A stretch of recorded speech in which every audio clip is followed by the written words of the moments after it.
As a Rotarian myself, hailing from Valenzuela, I know how transformative Rotary can be, not just for our communities, but for ourselves. Sa bawat pagkakataon na makapagbibigay tayo ng tulong, hindi lang tayo nakakapagbago ng buhay, tayo rin mismo ay nagbabago.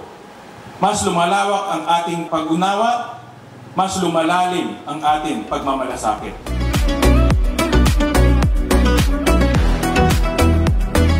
Bilang chairman ng Senate Committee on Basic Education, malapit sa aking puso ang Technical Vocational Education.